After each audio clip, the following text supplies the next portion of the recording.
আমি জানি না, আই ডোন্ট নো। আমি জানি না কিভাবে এটা করতে হয়, I don't know how to do this. এভাবে আমরা আমি জানি না দিয়ে সেন্টেন্সটা স্টার্ট করতে পারি। লাইক আমি জানি না কিভাবে খেলতে হয়, I don't know how to play. আমি জানি না কিভাবে পড়তে হয়, I don't know how to read. এখানে কিন্তু হাউ টু এর পরে ভার্বের প্রেজেন্ট ফর্ম ইউজ হবে। আসসালামু আলাইকুম everyone, welcome to my channel Study Line. Today I will discuss about daily uses English grammar or sentence structure. So let's start. আনন্দ পাচ্ছি বা মজা পাচ্ছি এমন টাইপের কথা আমরা বলতে পারি having a lot of fun. আমি ইংরেজি শিখে অনেক মজা পাচ্ছি, I am having a lot of fun learning English. আমি ইংরেজি শিখে অনেক মজা পাচ্ছি। আমি গরিবদের সাহায্য করে অনেক আনন্দ পাচ্ছি, I am having a lot of fun. আমি অনেক আনন্দ পাচ্ছি গরিবদের সাহায্য করে, হেল্পিং দ্য পোর।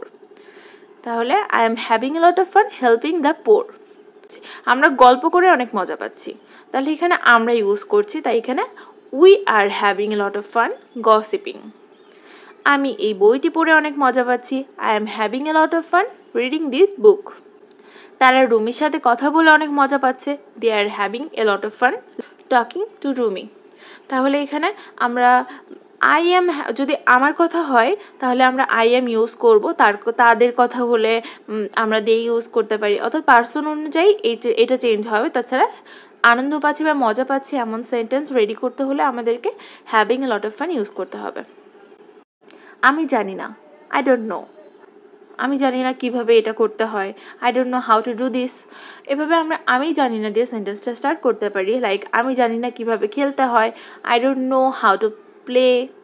আমি জানি না কিভাবে পড়তে হয়, I don't know how to read. এখানে কিন্তু হাউ টু এর পরে ভার্বের প্রেজেন্ট ফর্ম ইউজ হবে। আমি জানি না কিভাবে শিখতে হয়, I don't know how to learn. আমি জানি না কিভাবে খেতে হয়, I don't know how to eat. আমি জানি না কিভাবে স্বপ্ন দেখতে হয়, I don't know how to dream. তাহলে আমি জানি না কিভাবে এটা করতে হয়, যে জিনিসটা করতে হয় সেই ভার্বটা আমরা প্রেজেন্ট ফর্ম রাখবো, আর আমি জানি না কথাটা স্টার্ট করবো I don't know how two দিয়ে। ইংরেজিতে জন্মদিনের শুভেচ্ছা জানাতে আমরা বিভিন্নভাবে সেন্টেন্সটাকে রেডি করতে পারি। আমরা বিভিন্নভাবে একজন আরেকজন জন্মদিনের শুভেচ্ছা জানাইতে পারি, সেগুলোকে বলে happy birthday greetings. Like happy birthday to you, তোমাকে শুভ জন্মদিন। এই দিন বারবার ফিরে আসুক, অর্থাৎ তোমার জন্মদিনটা বারবার ফিরে আসুক, এই উইশটা আমরা বলতে পারি many many happy returns of the day. এটা আমরা বার্থডের ক্ষেত্রেও বলতে পারি বা অন্য কোনো অকেশনের ক্ষেত্রেও। তোমার জন্মদিনটি আনন্দদায়ক হোক, হ্যাভ এ লাভলি বার্থডে। আল্লাহ এই দিনে শান্তি ও সুখ দান করুক, may Allah give peace and happiness of this day. আপনাকে সুখী ও আনন্দময় জন্মদিনের শুভেচ্ছা জানাই, wishing you a happy and cheerful birthday.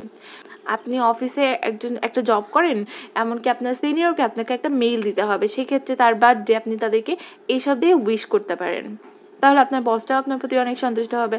আপনার দিনটি দুর্দান্ত মুহূর্তময় হোক, may your day be filled with great moments.